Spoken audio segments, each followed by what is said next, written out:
I've heard I've heard this expression that is in the Philadelphia water. The bass players who came out of Philadelphia pretty much had to live up to a certain standard of the ones that pioneered the walking bass concept of improvising and just playing bass in general.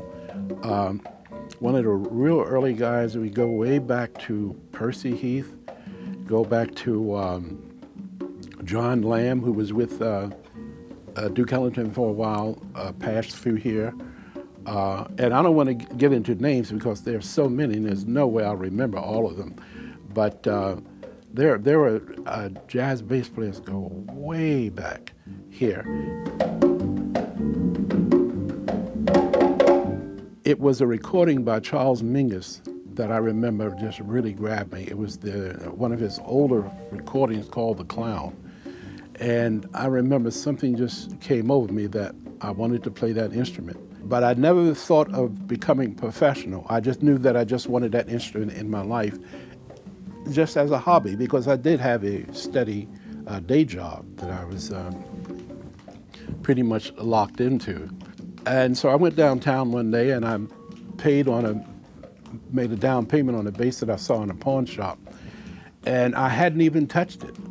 I just looked at it and knew that I wanted it, and I made a down payment. I went back a while later and got it out.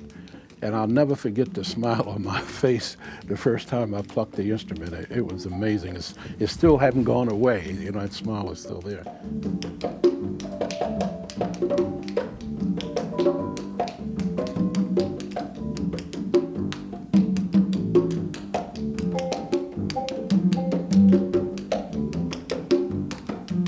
When an artist feels that they was ready for international exposure and wanted to record with major groups and go on the road with major groups, they would pack up their gear and move to New York for that exposure.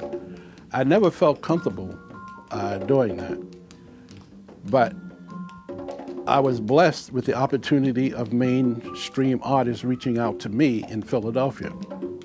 I was with Billy Paul, one of the first major artists I was with.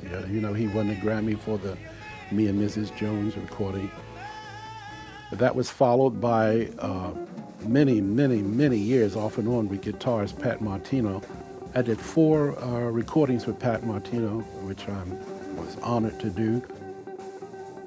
That was followed by 19 years with Max Roach, with whom I did record. I also recorded 6 CDs. And during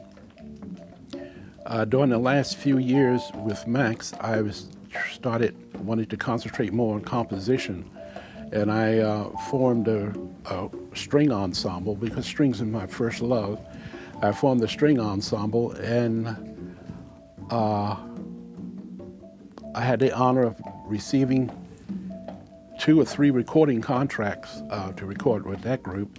And in addition to that, I've gotten grants from the Pew Foundation to write a book of my original compositions, and it came with a companion CD of me performing the pieces.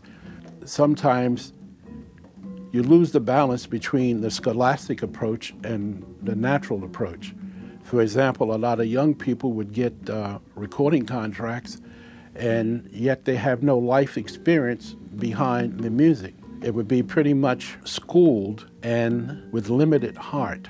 The main goal from that era through this one is to find your own voice and to express yourself from your heart. Really, I remember an old saying that Max used to use. He said that Lester Young used to say, "I hear a lot of notes, but what's your story?" So what he was saying is that oftentimes the link between what's in your heart and what you want to express through your life experiences is oftentimes lost from not being in touch with your life in that way and projecting it through music. I would love to have had more formal training. And so, but I do understand that it's the life experience that you have to put into the music to really make it, to give it substance.